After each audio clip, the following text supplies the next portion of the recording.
Alors, bonjour à toutes et à tous. Bienvenue au quatrième épisode de Comme à la maison. Déjà, on est déjà au mois d'août. L'été avance beaucoup trop vite, mais très content d'être de retour pour le quatrième épisode qui a pour sujet le journalisme, mais encore plus précisément le traitement de l'information. Comment on choisit l'information.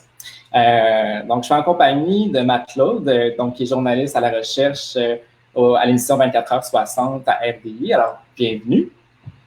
Bonjour, bienvenue. Merci. Merci. Bienvenue à tous, c'est ça que je voulais dire.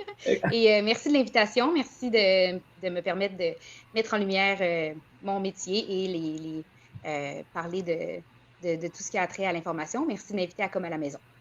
Bien, tu l'as si bien dit, c'est exactement ça qu'on va faire aujourd'hui. On va parler de ton métier, on va parler du métier de recherchiste, de journaliste à la recherche. On va parler aussi de sujets un peu plus approfondis sur justement le traitement de l'information, comment on choisit les informations. D'ailleurs, les gens qui nous regardent aujourd'hui peuvent poser toutes les questions. Si vous êtes des gens au cégep qui posent la question, j'aimerais peut-être ça devenir journaliste. Donc, posez-le en commentaire d'emblée. On va pouvoir y répondre pendant tout le live. Il n'y a pas de mauvaises questions. Aucunement. Donc, on est là pour éclaircir ce métier-là, qui est quand même un métier de l'ombre, qui est derrière. Quand vous regardez les nouvelles, quand vous lisez les journaux, il y a des gros dossiers de recherche qui se font en arrière. Donc, c'est de ça qu'on va parler aujourd'hui. Alors, je me présente, Jérémy, je suis stratège numérique pour Reflector Entertainment et je suis aussi le président du conseil de la faculté de communication de l'UQAM. Donc, vous êtes présentement sur la page du Bureau des diplômés. Donc, merci au Bureau des diplômés. C'est grâce au bureau si on fait ces lives-là. Et ça va se poursuivre encore, même peut-être cet automne. Alors, on vous tiendra au courant. Alors, période de pandémie. Évidemment, toute crise amène son lot de changements et l'actualité, l'information devient cruciale. On l'a vu, on a reçu des tonnes et des tonnes de notifications. C'est rendu quasiment inné. C'est correct, on reçoit peut-être 10 notifications par jour de temps quotidien. Ou maintenant, pour ma part, j'ai recommencé à écouter la télé. Je regardais RDI à chaque jour pour voir les points de presse. Donc, les modes de consommation ont changé.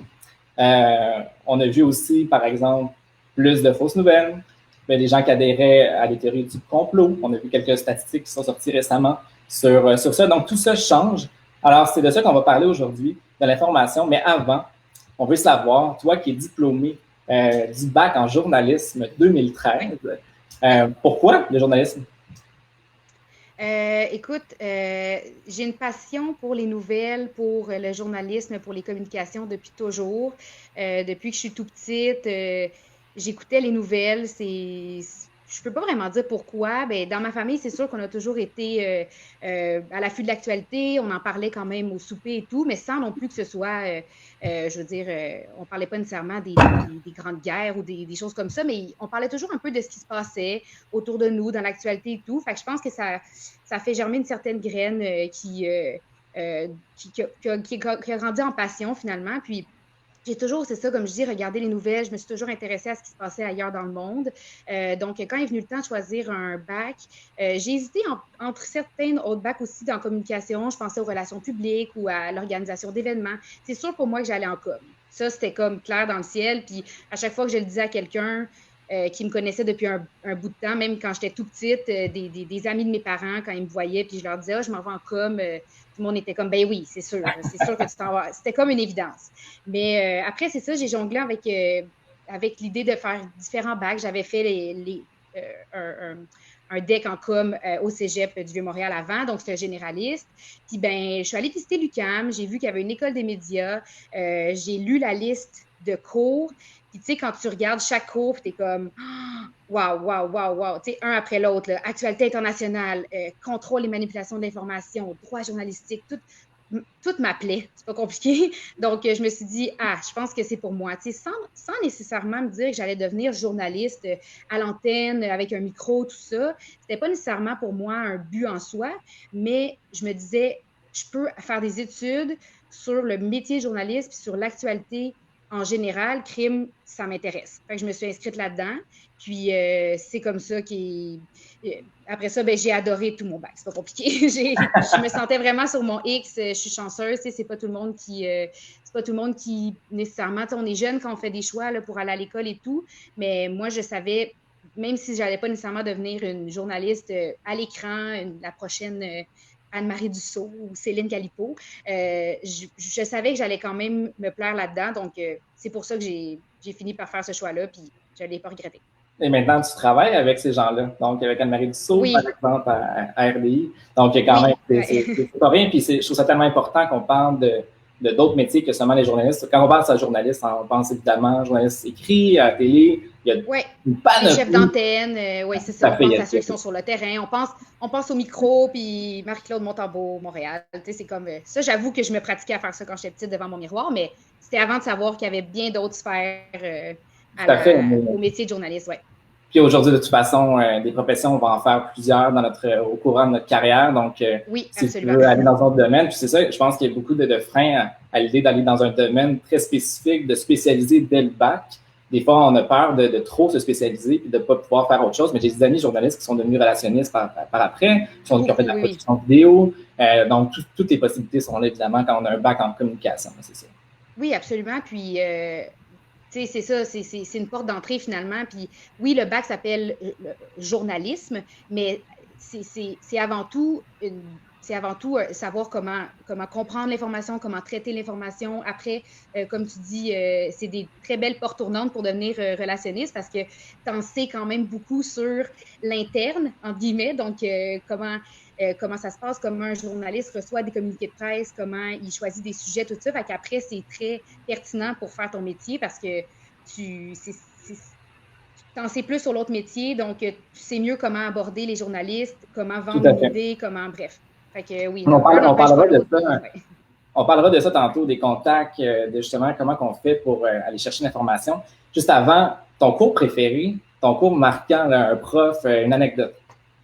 C'est sûr que Actualité internationale, j'en parlais encore tantôt. Ouais. Quand ce cours-là, c'était avec Antoine Char, moi que je l'ai fait à l'UQAM, j'ai vraiment eu un gros coup de cœur. Donc, c'est 3 heures par semaine de parler de grands conflits ou lui en plus, il a été sur le terrain et tout. Donc, parler de comment un correspondant à l'étranger, parfois seul à représenter son média là-bas, doit se faire des contacts, doit trouver des histoires, doit raconter des fois des choses pas très drôles qui se passent dans d'autres pays, comment c'est important cette courroie de transmission-là pour nous qui sommes ici, des fois un peu centrés sur nous-mêmes, un peu oublier qu'est-ce qui se passe partout ailleurs.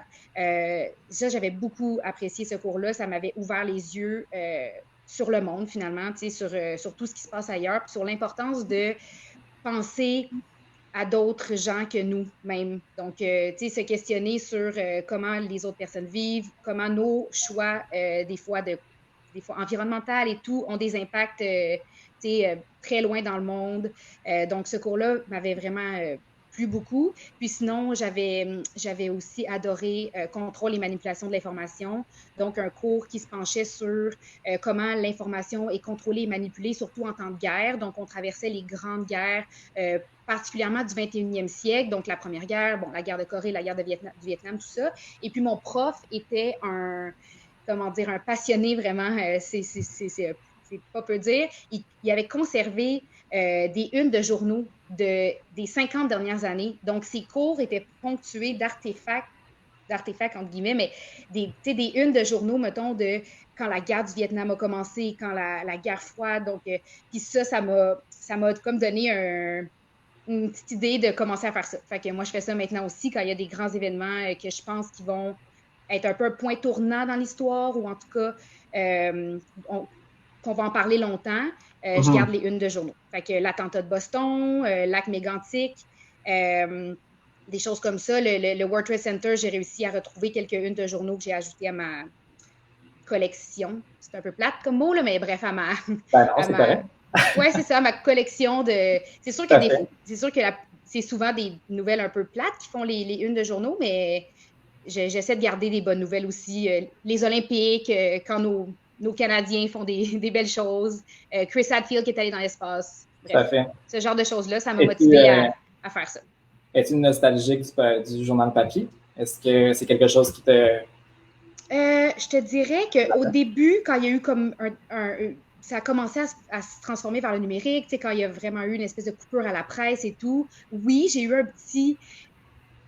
Oui, à cause de ça, à cause que j'aime ça, moi, des choses tangibles. Tu sais, Oui, j'écris encore dans mon agenda papier, pas parce que je suis pas capable d'utiliser un téléphone cellulaire, juste parce que je sais pas pourquoi, pour moi, c'est tangible, ça rentre mieux dans ma tête. Donc, je pense que lire papier, ça a toujours été plus facile. Puis j'aimais ça avoir une espèce de une preuve de l'actualité, quelque chose qui était sur qui s'est vendu, tout ça. Mais bref, tu sais, c'est pas. Je comprends qu'à un moment donné, il faut faire un transfert vers le numérique, puis tout à fait. on fait des print screens maintenant. Exactement. Ben, dans tes futurs cours à l'université à l'UQAM, tu montreras des print screens sur un C'est écran. ça. Je vais avoir un peu de papier, puis après, ben, ça sera c'est ça. Ça sera des impressions d'écran. Mais tu sais, Exactement. le devoir est encore là, donc Oui, tout à fait. tout n'est pas parti. Tout à fait. Et ça change, ça peut changer évidemment avec les situations évidemment qu'on Ouais. vit. Parlons de stage. Est-ce que tu as fait des stages après est-ce que c'était obligatoire? Est-ce que t'en as fait? Oui, si je ne me trompe pas, j'essaie d'avoir une bonne mémoire, ce que j'ai pas. Je pense pas qu'il était obligatoire. Je pense qu'on pouvait faire. Ah non, non, excuse-moi, il était obligatoire, effectivement. C'est au cégep qui n'était pas obligatoire. Mais oui, à l'UQAM, il était obligatoire. Tu pouvais soit les trouver toi-même ou passer par le bureau là, du coordinateur des stages. Mais moi, j'ai été très chanceuse. J'ai fait un stage à la facture. Wow. Ouais, c'est ça. C'est à la facture à Radio-Canada, aux affaires publiques.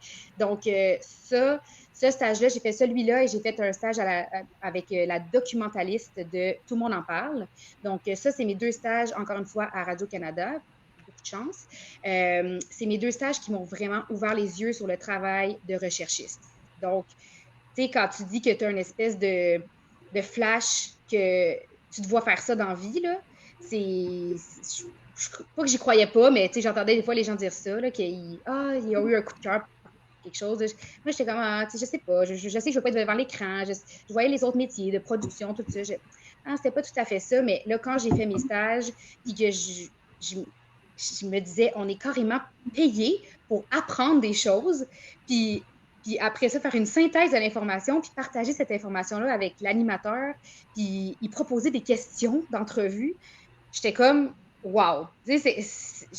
On dirait que je tripais sur cette job-là. Fait que, ouais, ces 2 stages-là, le plus court était à la documentation, c'est ça, de Tout le monde en parle, où là, j'étais un peu plus. Je faisais bien de la photocopie, mais j'aimais ça. J'allais chercher des journaux, j'ai monté un dossier de recherche vraiment papier, ça fait un petit peu plus longtemps. Puis, la facture, ça c'est vraiment mon stage de fin de bac, donc qui m'a mis le pied à Radio-Canada. Mais, j'ai passé vraiment par les voies traditionnelles. Il avait fait un appel à la candidature, je m'étais inscrite, tout ça, puis de fil en aiguille, j'ai passé 6 semaines là. Puis là, c'est ça. Là, comme je dis, là, j'ai eu vraiment un coup de cœur pour la job.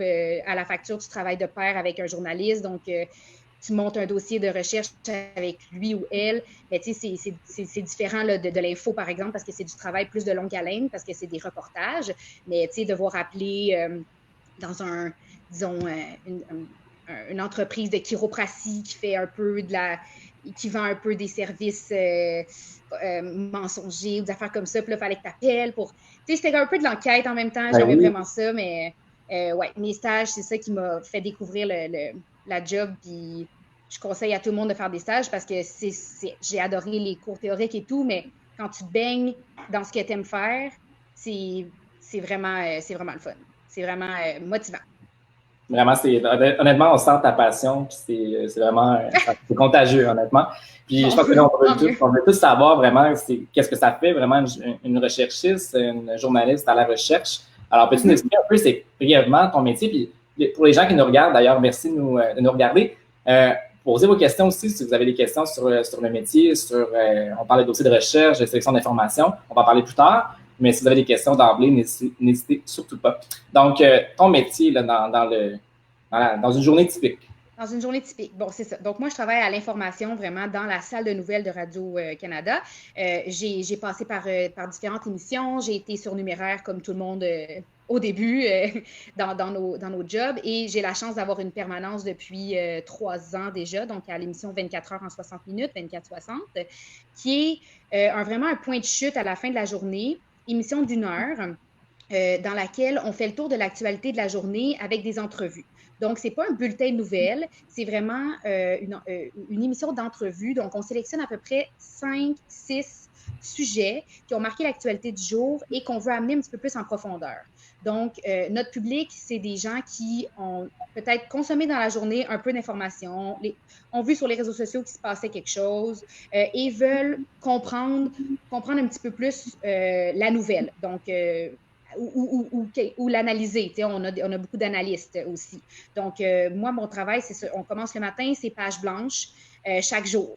Donc, ça, c'est un aspect vraiment palpitant, on peut dire, là, quand même, du travail. C'est qu'on se lève le matin, il n'y a rien dans le show du soir. Là. On n'a pas d'invité, on n'a pas de sujet, on ne sait pas. Donc, on a une première réunion d'équipe, on parle de l'actualité du jour, on a tout un peu fait nos revues de presse. Et puis là, on sélectionne des sujets qu'on se dit, ça va aller dans l'émission ce soir, on a quelqu'un qui peut venir nous parler de ça, mais souvent, on fait carrément juste des choix de sujets avant même de penser qui on peut inviter ou si on peut trouver quelqu'un. On se dit des fois, on vise la lune. Là. On veut parler de telle chose, on va essayer d'aller chercher quelqu'un là-bas sur le terrain ou on va essayer de trouver un analyste qui peut nous parler d'une situation très particulière. Donc, on fait cette liste de sujets-là. On en a toujours plus que qu'est-ce qui peut rentrer dans l'émission. Puis ensuite, plus la journée avance, on est 3 recherchistes à l'émission. Donc, plus la journée avance, on se sépare les dossiers. Donc, Marc-Claude, tu vas travailler sur le Liban, par exemple, sujet d'actualité chaude. Tu vas essayer de nous trouver un journaliste au Liban, tu vas essayer de nous trouver un membre de la diaspora libanaise à Montréal. Donc, comme ça, on s'enligne dans la journée. Puis ensuite, on a une deuxième réunion où c'est un petit peu un entonnoir. Donc, on passe un peu chacun nos démarches. On se dit, OK, moi, je suis rendu là. Moi, je n'ai pas trouvé personne pour ça. Est-ce que ce sujet-là, on le garde? On met vraiment beaucoup d'énergie pour trouver quelqu'un qui peut nous en parler ou on laisse tomber pour aujourd'hui, on le remet peut-être à demain, bref, comme ça. Et puis, la journée avance comme ça. Après ça, vers 15, 6 heures, 16 heures, on a une bonne idée de ce qui se déroule dans l'émission. Le booking se fait vite à mon émission. Donc, c'est-à-dire, le booking, c'est vraiment de trouver quelqu'un, y parler rapidement, savoir s'il va faire la job. Puis, on dit go, on te veut ce soir en direct à 19h15. Donc, ça se fait vraiment rapidement dans mon travail parce que, comme je dis, à midi, on essaie de trouver du monde puis fouter des gens pour le soir même. Donc, c'est un travail de rapidité. Puis voilà. Puis après, vers 15-16 heures, là, je commence mon dossier de recherche. Donc, j'essaie de mieux comprendre le sujet. C'est sûr que c'est quelque chose que je fais quand même déjà dans le début de ma journée parce qu'il faut que je comprenne le sujet si je veux trouver un invité pertinent pour en parler. Mais j'essaie de l'approfondir un peu. Puis, je monte un dossier de recherche pour l'animatrice Anne-Marie Dussault. Oui.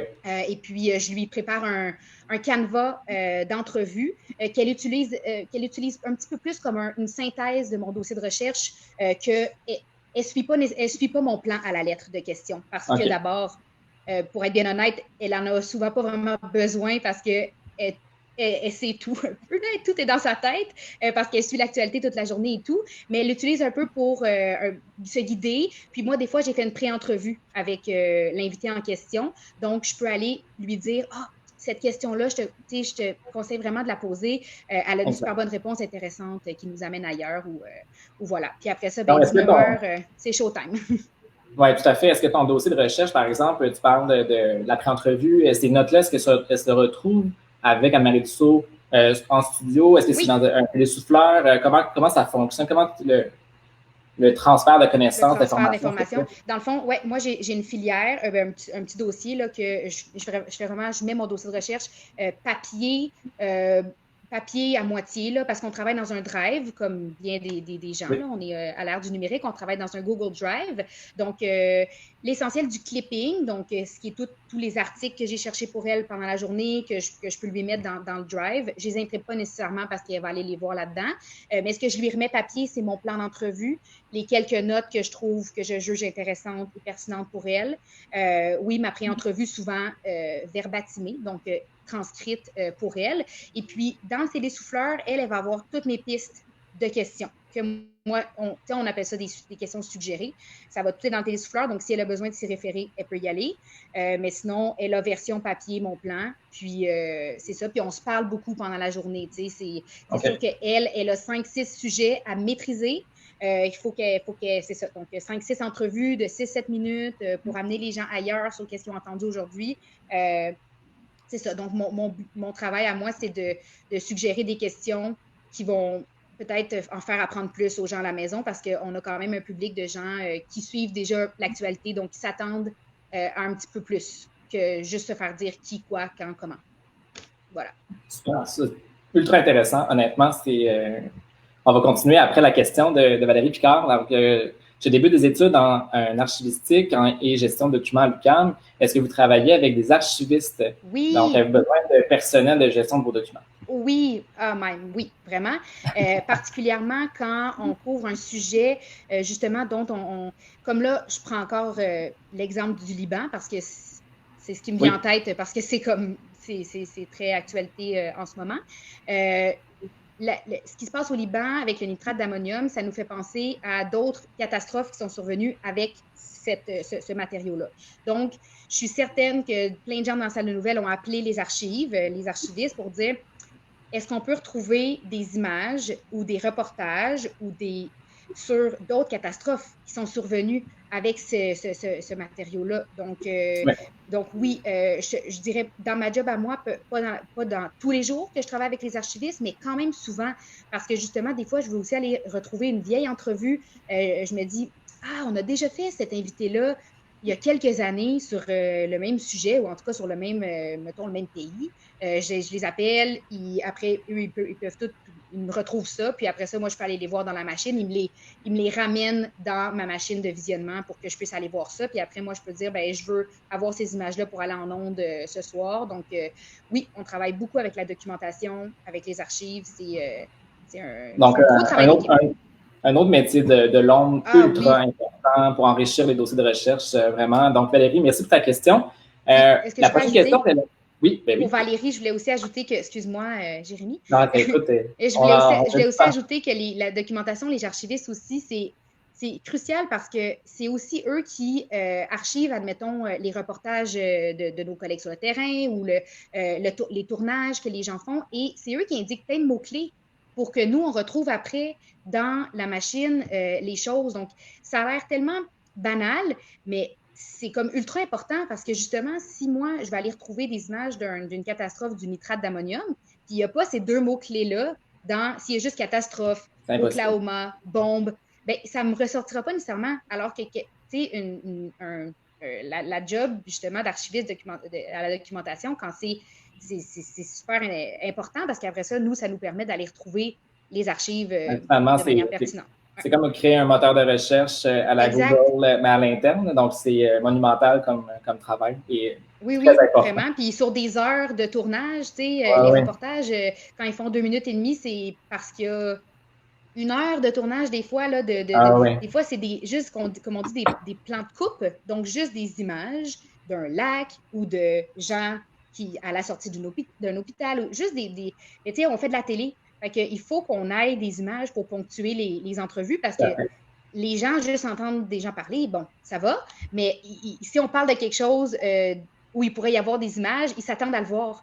Il n'y a rien de plus frustrant que quand quelqu'un dit « Ah, c'est comme l'attentat qui est survenu en Égypte, puis là, tu vois pas, c'est comme « Allô! » C'est ça, c'est vraiment important.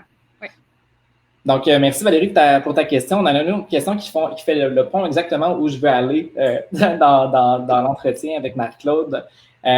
Donc, je vous l'affiche à l'instant.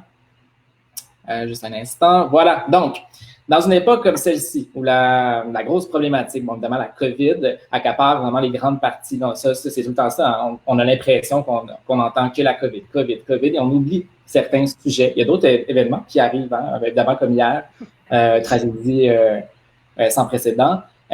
Comment on fait pour traiter justement l'information? Comment on s'assure de ne pas délaisser, de passer sous silence certains dossiers? Ça, c'est une bonne question. On ne peut jamais traiter de toute l'information qui se passe dans le monde. C'est difficile. On fait souvent des choix crève-cœur à l'émission. Notre émission, elle dure 1 heure dans votre télévision, mais en contenu, c'est moins que ça. Malheureusement, il y a de la publicité. Je veux dire, ça fait partie de la télé. Ça fait partie de la game, comme on dit. Et donc, c'est sûr que quand mettons, 2-3 entrevues dans notre émission sont sur la COVID, Ben après, souvent, on parle beaucoup de politique américaine aussi à notre émission parce que bon, notre public aime bien la politique américaine, aime décrypter ce qui se passe. Il y a beaucoup de choses à dire, disons-le, sur les États-Unis depuis l'arrivée d'un certain président. Donc, j'ai comme pas de réponse parfaite parce que c'est crève-cœur, puis des fois, c'est ton sujet que tu as poussé en réunion, que tu veux en parler. Tu sais, des fois, c'est de mettre un peu une lumière aussi sur, justement, des drames à l'étranger ou des situations, tu sais, on parle pas beaucoup de l'Afrique, on parle pas beaucoup de l'Amérique latine. Tu sais, c'est ça. J'ai pas de réponse parfaite parce que j'aimerais ça qu'on parle de tous ces sujets-là, mais il reste que dans un temps, mettons, de pandémie, comme ça a été les derniers mois, où je pense qu'en tant que diffuseur public, on n'a pas le choix de parler de ce qui se passe ici parce que, comme on dit, c'est sans précédent. Donc, oui, il faut qu'on parle des bilans, il faut qu'on parle de l'avancée scientifique sur le vaccin, il faut qu'on parle des aînés, du problème des CHSLD. Donc, c'est sûr que quand on a pris 15-20 minutes de l'émission pour parler de ça, puis on parle un petit peu de politique américaine, il reste comme une entrevue pour... Puis on essaye de s'ouvrir sur le monde. On le fait, là. On le fait du mieux qu'on peut. Mais ouais, c'est pas facile parce que c'est comme un peu damn if you do, damn if you don't, là. Donc, si on parle pas de la COVID, ça n'a comme pas de bon sens. On a l'air de vivre en dessous d'une roche, là. Ben, tout à fait. Le contraire est aussi néfaste. C'est ça exactement. On n'en parle pas, merci de traduire, ouais. Mais non, tout à fait. Puis je pense est-ce qu'il y a des solutions créatives? Je ne sais pas si vous réfléchissez peut-être à un autre modèle qui pourrait, peut-être que l'audience pourrait choisir son information comme on le fait. Tu sais, la télé, c'est unidirectionnel. Alors, je ne sais pas comment. Oui. Est-ce qu'un jour, l'interactivité va entrer en ligne de compte? On le fait le plus possible quand il y a des grandes... quand on fait des émissions spéciales, donc souvent des émissions de 2 heures, justement sur... ben là, le dernier, ça a été question de pandémie, parce qu'il y avait une pandémie, puis il fallait qu'on réponde aux questions des gens. Mais c'est sûr que oui, on prend toujours il y a une adresse, on prend toujours les suggestions, les demandes, ça, c'est certain. Mais souvent, je vous dirais que l'actualité s'impose un peu d'elle-même, parce que veux pas, faut pas non plus. Tu sais, on essaie des fois d'avoir des sujets qu'on dit champ gauche. Donc, avoir un petit sujet, des fois, le jeudi, le vendredi, qui n'est pas vraiment dans l'actualité chaude, mais que nous, on trouve ça intéressant à l'émission, puis on a le goût d'en parler. Des fois, on essaie de faire de la culture, de l'art un peu, inviter des réalisateurs d'ici, des artistes, plein de choses comme ça. La semaine passée, on a fait Yannick Nézet-Séguin. Tu sais, on essaie de sortir un peu, oui, parce que les gens ne sont pas tout seuls à la maison. À un moment donné, la COVID...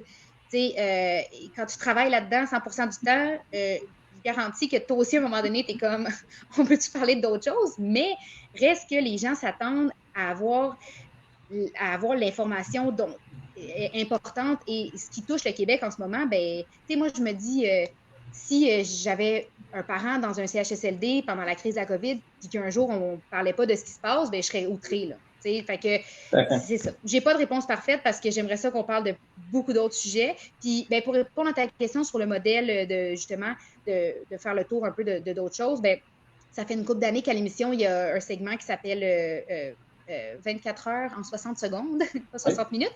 En 60 secondes, donc c'est une petite minute, une petite minute dans laquelle on résume tout ce qui s'est passé, ben tout. Les grands événements qui se sont déroulés dans les 24 dernières heures autour de la planète. Donc, c'est un 60 secondes, il y a l'heure, il y a ce qui s'est passé. Donc, tu sais, on essaie, c'est ça, on fait du mieux qu'on peut. C'est un excellent segment. Hein. Des fois, on n'a pas besoin d'avoir on veut la profondeur, mais des fois, c'est bien d'avoir la vie d'ensemble. Oui, puis juste comme je disais tantôt, juste se sortir le nombril de chez nous. Donc, il y a des feux de forêt en Australie.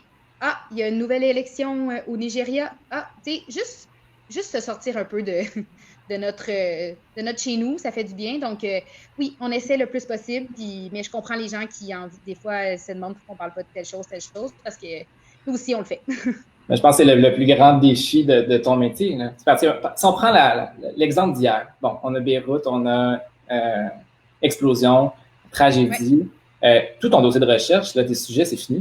Là. Ta page blanche du matin, ben, c'est aux poubelles. Puis le lendemain, ça ne veut pas dire que ça va revenir non plus. Donc, parce que tu recommences 95% sûr que ça ne reviendra pas.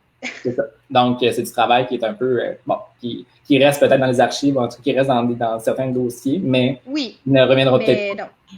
Non, c'est ça. Puis, tu sais, oui, exactement. C'est bien résumé. Ça arrive souvent, bien plus souvent qu'on pense, parce que, comme je dis, on part souvent, on est 3 recherchistes, on part souvent avec chacun 2, 3 sujets chaque. Donc, il y a forcément 1 ou 2 sujets à nous qui va tomber dans la journée. C'est comme ça. Mais je me dis toujours, ben, j'en ai appris sur un sujet. Puis, tu sais, oui, des fois, je suis un peu déçue parce que je trouvais que mon sujet était super intéressant. Je trouvais que j'avais un bon invité. Je trouve ça plate de dire à la personne que ça ne fonctionne pas finalement, mais les gens sont toujours très compréhensifs. Mais à part ça, je sais qu'on fait toujours des choix pour l'intérêt public. Alors après ça, ben, je peux juste travailler sur l'édition du jour. Puis comme on dit, bon, là, c'était le Liban hier, mais moi, Ouais. ce qui m'a le plus marqué dans ma courte carrière, c'était les attentats de Paris. Oui. Donc, tu sais, ça, c'est arrivé à 5 heures le soir pour nous. On a commencé à avoir les dépêches tranquillement, pas vite, détonation entendue dans le centre-ville. Là, puis là, tranquillement, tu comprends que ça va pas là. Ça va pas du tout. Il faut que. C'est comme. Ça, c'est des situations particulières où tu sens dans la salle de nouvelles qu'il y a quelque chose qui se passe. Vraiment. Puis là, tu te dis, ben là, c'est carrément tout aux poubelles. On tombe en dernière heure. Puis c'est comme go sur le téléphone, trouve du monde à Paris, trouve, tu sais, c'est sûr que t'es pas. On vise toujours, genre, on veut parler à la mairesse de Paris, on veut, t'es comme, la pression est là, mais. Ça fait de l'adrénaline aussi en bas, puis bon, mais finalement, ton dossier de recherche, ben, un peu too bad, là.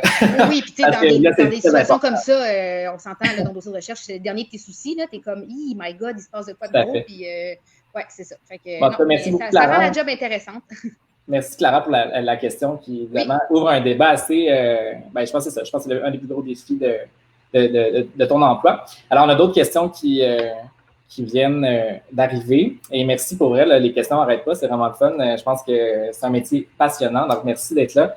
Oui. Patrick White, le grand Patrick White qui nous regarde. Merci pour la visite en direct. Alors, merci Patrick d'être parmi nous. Ensuite, donc, on a Jacques-Christophe Matt qui, question un peu plus personnelle. Alors, on parle de tes ambitions professionnelles. Est-ce que le métier de recherchiste, c'est ton ambition première ou il y a d'autres choses après? C'est vraiment, ça a été ma passion dès le début, c'est ma passion en ce moment, puis c'est ce que je me vois faire. Est-ce qu'on peut vraiment dire toute la vie? Parce que comme tu dis, je pense que notre génération, on est appelé à faire plein de choses. Je pense que c'est différent d'avant, c'est ça, d'être vraiment sur un X pendant 40 ans.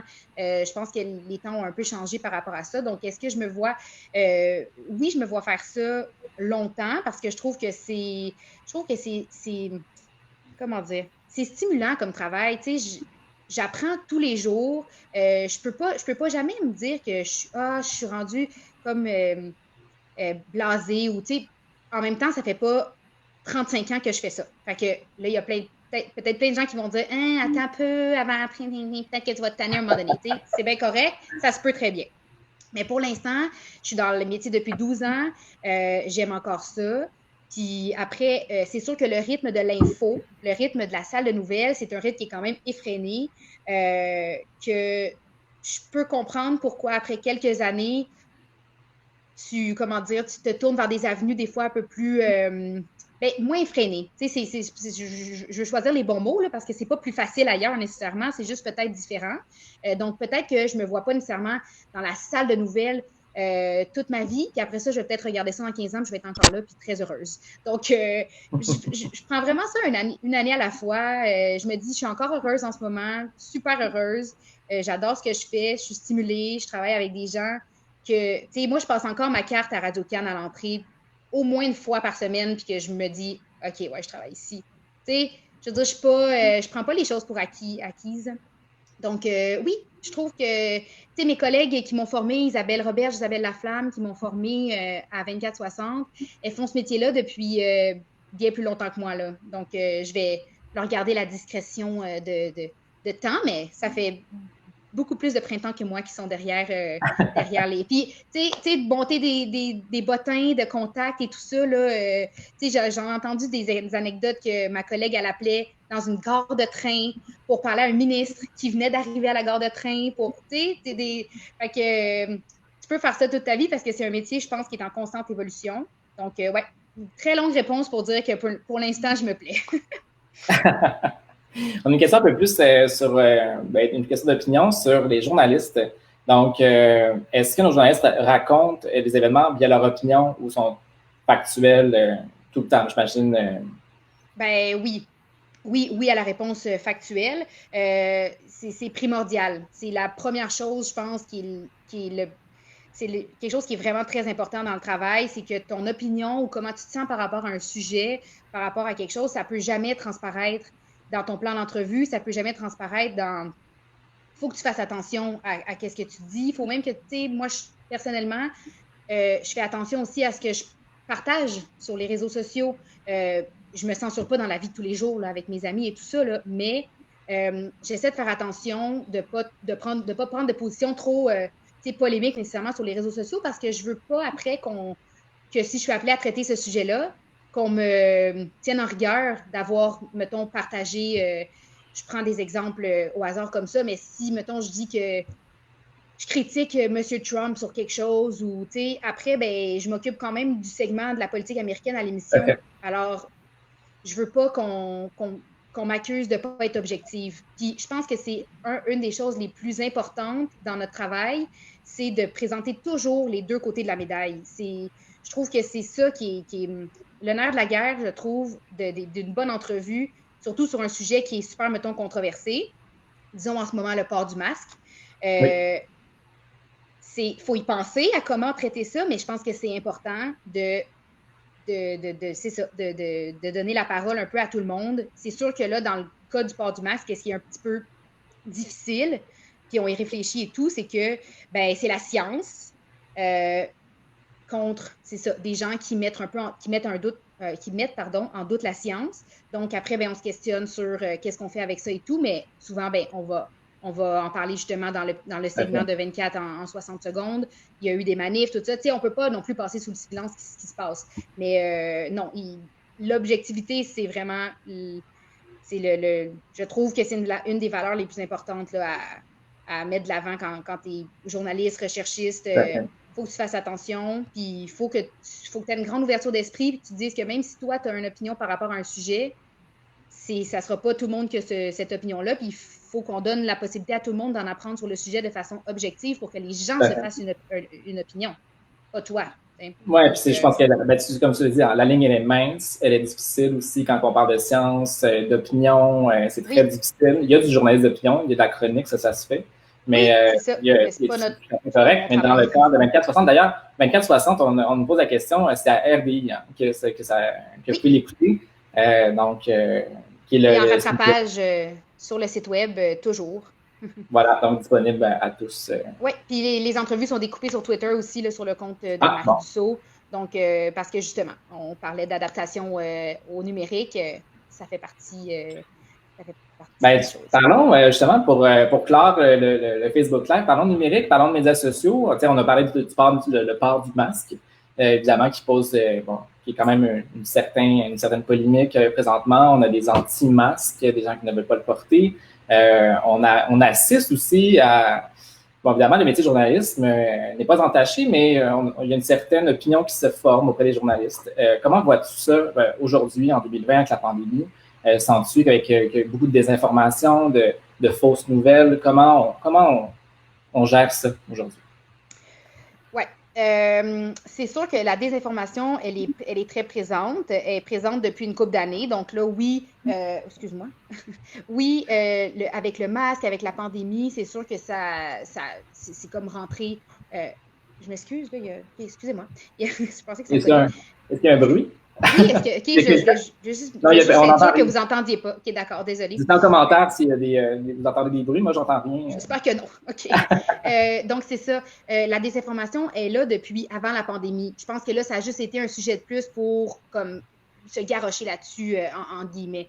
C'est sûr que ce que je trouve difficile depuis les dernières années, c'est que l'autre côté de la frontière, on a quelqu'un qui est à la tête d'un pays hyper puissant qui pratiquement chaque jour cogne sur les journalistes puis dit à quel point on n'est pas important, à quel point il ne devrait pas avoir de médias, à quel point ça ne sert à rien, à quel point ils disent tous des mensonges de toute façon. C'est sûr qu'au début, c'était comme vu comme super farfelu. Là, les gens, ils riaient un peu de ça.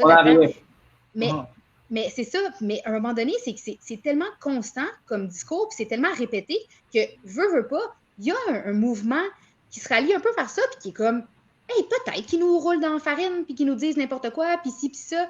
Fait que c'est sûr qu'on sent des fois une espèce de, comment dire, les gens sont un peu braqués contre les médias les médias traditionnels. Mais, tu sais, moi, en bout de ligne, ce que je dis tout le temps, là, c'est que, les gens, ils pensent qu'on est une espèce de grande entité, qu'on se parle, que, ceux qui croient vraiment, mettons, au truc de conspiration et tout, mais je veux dire, en bout de ligne, moi, là, je suis une émission où est-ce qu'on est 10 personnes, on est quelques personnes à décider des sujets selon les agences de presse auxquelles on est abonné. Agences de presse qui ont des journalistes partout à travers le monde. L'information, elle est contre-vérifiée. Il y a plusieurs sources. On se base sur la science, mettons, en ce moment. Donc, moi, je ne suis pas là pour critiquer personne. Puis encore moins, j'aime pas ça qu'on... je trouve pas que c'est la bonne option de critiquer les gens qui doutent ou de les traiter d'ignorants. Je pense que la meilleure chose qu'on peut faire en ce moment, c'est de l'éducation. Puis il y a une nouvelle émission à RDI qui est aussi sur le web, Les Décrypteurs, qui fait juste ça. Elle fait juste ça, 30 minutes par semaine, puis elle débusque les fausses nouvelles, elle explique aux gens faire attention à quoi sur les réseaux sociaux. Je pense que ça prend beaucoup, beaucoup d'éducation, puis je sais qu'il y en a de plus en plus dans les écoles, auprès des jeunes, parce que, veut pas, ben, ils ont ça dans leurs mains, là, puis c'est Instagram, c'est ça, c'est Facebook, c'est TikTok, peu importe, puis ça va vite, puis c'est facile de tomber dans le panneau quand, en plus, les algorithmes te réconfortent tout le temps dans ce que tu as déjà liké. On les appelle les bulles idéologiques là, sur le numérique. Donc, tout ce que vous voyez sur les médias sociaux, c'est souvent ce que vous aimez. Hein. C'est pas, ça. Et je pense que la solution est aussi chez les dirigeants des plus grandes compagnies. On l'appelle le GAFA, donc Google, Amazon, Facebook, etc., qui se sont rencontrés pour la première fois d'ailleurs la semaine passée. Je pense qu'eux aussi ont un rôle à jouer là-dedans. Est-ce que je me trompe? Oui, non, absolument, tout à fait. Puis, on sent qu'ils commencent à sentir la soupe chaude, entre guillemets, mais qu'ils commencent à... C'est que pendant des années, il se défendait en disant qu'il était un simple moteur, un simple vaisseau, entre guillemets. Là, c'est ça qu'il vaisseau, c'est ça qu'il disait. Là. Nous, on est un vaisseau, vous mettez vos idées. Je comprends qu'ils ne veulent pas non plus... la ligne est mince. On ne veut pas faire de la censure non plus. Tout n'est pas homogène dans la vie. Mais je pense quand même que quand il y a des idées partagées qui sont dangereuses pour la santé des gens, qui sont dangereuses pour la démocratie, qui sont fausses carrément, bien, on voit des Twitter, des Facebook, bon, Twitter particulièrement, qui a commencé à mettre des petits points d'exclamation en dessous des tweets du président Trump quand il partage une information fausse. C'est important parce qu'il est suivi par des millions et des millions de personnes et il a une notoriété. Donc, c'est sûr que quand lui dit « Gang, prenez toutes de l'hydrochlorine si vous avez la COVID », puis que là, Twitter voit ça puis ils disent « Attends, là, c'est pas prouvé scientifiquement. » Donc, ce qu'ils font, ils délitent pas son tweet, mais ils mettent une mention en dessous pour dire « Si vous voulez plus de sources, si vous voulez la vérification de faits par rapport à ça, cliquez ici. » Je pense que c'est un peu ça qu'il faut qu'il soit fait parce que je ne crois pas à la censure. Je pense pas justement, il ne faut pas que les choses deviennent homogènes, sinon, ce n'est pas un vrai reflet de la société.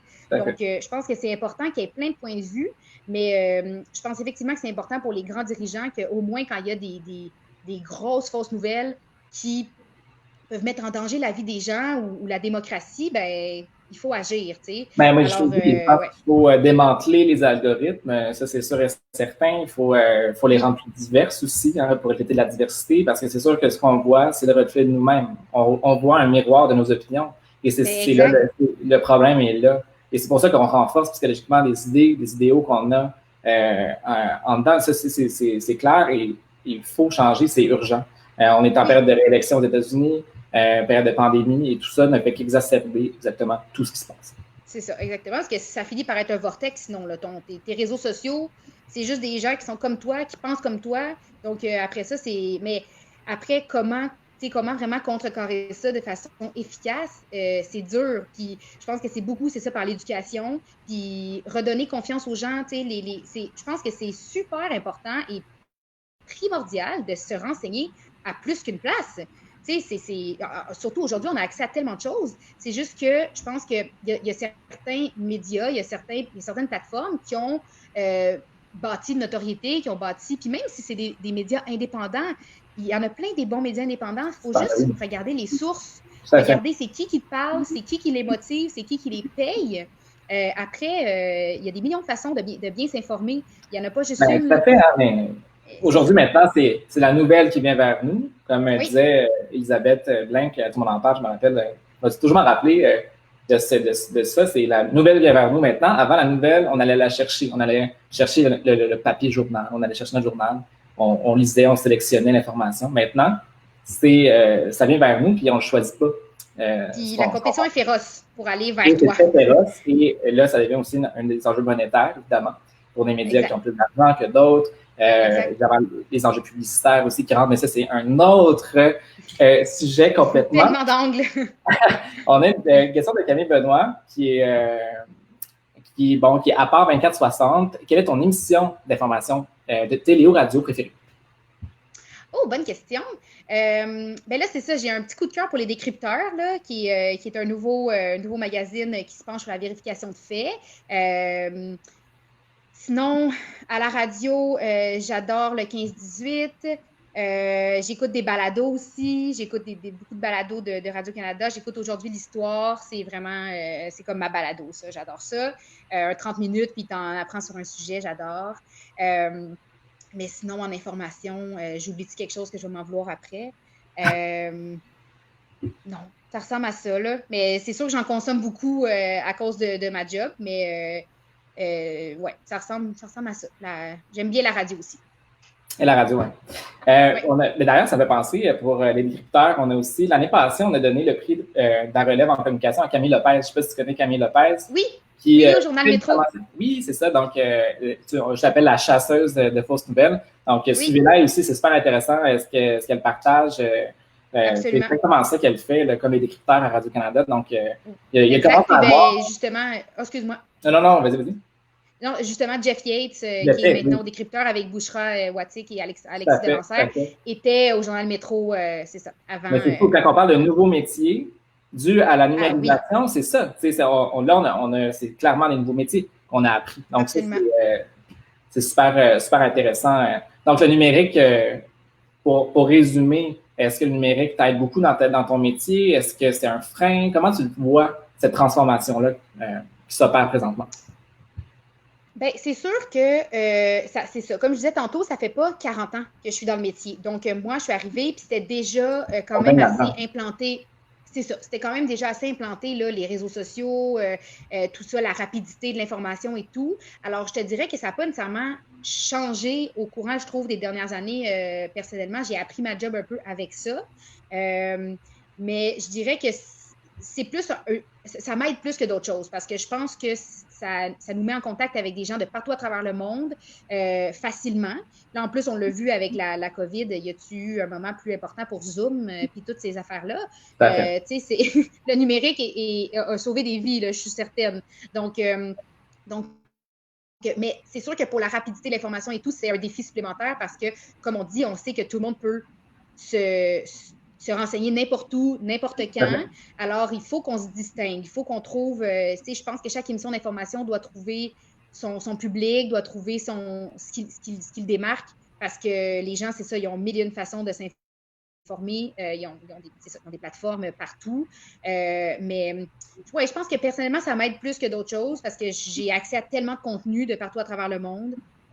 Puis après, je peux partager sur les réseaux sociaux. Justement, notre émission, comme je disais tantôt, il y a beaucoup de gens de nos âges qui n'ont pas le câble conventionnel, qui n'ont même pas de télé. Donc, quand je parle de mes entrevues aux gens, même au-delà de ça, c'est pas juste une question de génération. Il y a de moins en moins de personnes qui ont des rendez-vous télévisés aussi. Là. Donc, s'asseoir, écouter l'émission, tout ça. Alors, ça, c'est le fun. Les réseaux sociaux, on découpe nos entrevues, on les met sur Twitter. Le Facebook de Radio-Can en publie une fois de temps en temps. Donc, ça permet de garder une autre portion de téléspectateurs qui ne seraient pas nécessairement au rendez-vous à 19h devant leur télé. consommer encore, cette fois-ci, comme tu disais tantôt, à leur manière. Donc, aller choisir qu'est-ce qu'ils ont envie d'entendre au lieu de juste écouter toute l'émission si c'est pas nécessairement ça qui les interpelle. Ils se disent, il y a un 5-6 minutes pour comprendre qu'est-ce qui se passe au Liban. Je vais y aller. Puis après ça, je vais faire d'autres choses. Moi, mon nouveau rendez-vous depuis quelques semaines, c'est le téléjournal Radio-Canada 10h sur Facebook. Quand je reçois la notification dans mon lit, ça me fait un recap assez rapide de ce qui se passe, puis je m'endors là-dessus, évidemment, dans le stress et l'angoisse. Oui, des fois. Et peut-être pas des fois la meilleure chose à écouter, dépendamment quand il y a une explosion au Liban avec des dizaines de morts. Exactement. Mais non, c'est sûr que c'est un autre sujet, ça aussi, l'information, les bonnes nouvelles. J'écoute RuPaul Drag Race Canada, puis là, je me rends compte ça met de bonne humeur. Hein? Ça met de bonne humeur. Ça met de bonne humeur, puis à quel point on a du talent au Québec dans la scène drag queen. Bref, parenthèse. Mais c'est temps que, puis pour finir, que finalement ton métier avec une nouvelle technologie, tu rends accessible l'information, tu la rends plus accessible qu'auparavant. Bien, bizarrement, oui. Dans le sens où, je dis bizarrement parce que ça reste que je travaille pour une chaîne spécialisée qui est RDI, le réseau de l'information, à ma grande tristesse et tout, c'est plus dans les bouquets pré-offerts. Donc, déjà quand tu as le câble, donc pas nous, mais je suis abonnée à l'application d'RDI quand même, là, oui. Franchement. Mais donc, c'est ça. Donc, les gens déjà qui ont le câble, qui payent pour le câble et tout, c'est même plus dans les bouquets pré-programmés. Fait que c'est sûr que pour ça, des fois, je trouve ça plate un peu parce que je pense qu'il y a des gens qu'on manque à cause de ça, mais justement, les réseaux sociaux, c'est quand même beaucoup de gens qui sont sur les réseaux sociaux maintenant. T'sais, autant il y a 10-15 ans, c'était un peu « c'est une affaire de jeunes, puis je sais pas comment ça marche, gna, gna, gna. » Mais là, c'est rendu tellement un moyen de communication en soi, puis encore plus avec la pandémie, je pense qu'il y a des gens, des fois, de d'autres générations qui étaient peut-être un peu réticents à la technologie, mais là, c'est devenu la seule façon de se parler, de voir tes petits-enfants, donc c'est rendu accessible. Puis oui, je pense que ça rend la diffusion de l'information plus facile. Le problème, comme on disait tantôt, c'est que ça la rend des fois trop facile pour plein de groupes obscurs qui essaient de pousser des idées particulière. Mais, tu sais, moi, en bout de ligne, je me dis que je fais ma job. Nous, on fait nos vérifications de faits. On ne met jamais rien en ondes dont on n'est pas, tu sais, bon, personne n'est à l'abri de l'erreur. Mais, tu sais, c'est ça, on fait un travail rigoureux. Puis, on se dit, ben, on fait du mieux qu'on peut. Puis après, les gens c'est aussi une question de responsabilité. Là. Les gens, il faut qu'ils se responsabilisent à se renseigner à la bonne place. Des fois, c'est comme, faut pas que tu te victimises non plus de dire, mais c'est écrit sur Facebook, puis ça me l'a dit dans mon Facebook. Et d'accord, mais est-ce que toi, tu as fait une vérification? Est-ce que, tu sais, c'est ça. Mais beaucoup d'éducation sur les réseaux sociaux. Je pense qu'il y a l'éducation, puis je pense que ce sera des cours primordiales dès le primaire même, ça va faire la différence entre... C'est peut-être ça que je vais faire dans 25 ans. Moi, je pense que c'est exactement ça. Regarde, la nouvelle ambition, ça va être ça. Mais ça fait longtemps que je trouve ça important. Il faut éduquer. Il y a des gens qui n'ont pas de littératie numérique, qui ne comprennent pas. Ça peut faire la différence entre une vidéo d'un individu et une vidéo d'un média. Donc, c'est exactement ça qu'il faut... évidemment, ça va prendre du temps, mais il faut prendre ça très au sérieux et les gouvernements, je pense que c'est le temps d'agir et pour le jeune âge, vraiment. Donc, écoute, ça fait déjà 53 minutes qu'on parle, ça n'a pas de bon sens. Absolument, on a genre... ça fait 30 minutes l'émission. Est-ce que tu as un mot de la fin? Parce qu'il va falloir qu'on mette il faut qu'on rappe. Mais je pense qu'on va devoir faire un deuxième épisode avec toi parce que c'est trop intéressant. Je pense qu'il y a tellement de sujets. Je pense que tu as transmis aussi ta passion. Il y a plein de monde qui l'ont dit en commentaire. Je te remercie vraiment. Tu sembles adorer ton métier. Je pense qu'il y a plein... merci. Je pense qu'il y a beaucoup de monde qui vont vouloir faire le bac. Ben, je vous le conseille vraiment. Puis même si c'est pas pour faire exactement ce que je fais, puis tu sais, moi je le dis souvent aux gens, je le disais à mon frère il y a pas si longtemps, on a une grande différence d'âge, qui choisissait quelque chose à faire à l'université. Puis tu sais, c'est beaucoup de pression de choisir un bac, parce que ça vient toujours avec, mais qu'est-ce que tu veux faire dans la vie? T'sais, tout le monde te demande ça. Tu sais, t'as 20 ans, puis je sais pas, moi, puis aussi, ce que j'ai le goût de dire, c'est que tu le sais pas avant de mettre le pied dedans. J'avais aucune idée. Si on m'avait dit ça, que j'allais être journaliste à la recherche, qu'est-ce que c'est ça? je savais, puis je connaissais pas le 3/4 des jobs qui m'entourent dans le quotidien. Tu sais, un aiguilleur réalisateur, les rédacteurs, les réalisatrices coordonnateurs, c'est des mots qui sont rendus pour moi une extension de moi-même, mais que quand je suis arrivée, je ne savais pas pantoute c'était quoi ces métiers-là. Fait que je pense que c'est ça aussi qu'il faut savoir, c'est que le journalisme, les coms en général, c'est un travail d'équipe, c'est un travail qu'il y a énormément de gens, puis tu peux trouver quelque chose qui te tente dans cette marée de travail-là, parce que de sortes de travail, parce qu'il y en a vraiment beaucoup. C'est impressionnant. Puis si les coms t'intéressent, c'est comme, va étudier, puis au moins le temps que tu étudies, tu fais des stages, tu t'ouvres un peu, tu t'ouvres des horizons, tu rencontres des profs qui te parlent de leur parcours, tu es comme, ça m'intéresse, tout ça. Mais faut pas savoir quoi faire à 21, 20 ans. Ben, tout à fait. C'est venu sur le tard. Ah, tout à fait. Puis je me rappelle, j'avais fait les entrevues pour rentrer en journalisme aussi. Puis finalement, bon, je suis parti de Rouyn-Noranda avec ma petite valise, puis je suis allé faire les entrevues à l'UQAM. C'est stressant, hein? C'est stressant, mais ça vaut la peine. Ouais, tu es devant les journalistes, tu es devant des étudiants aussi.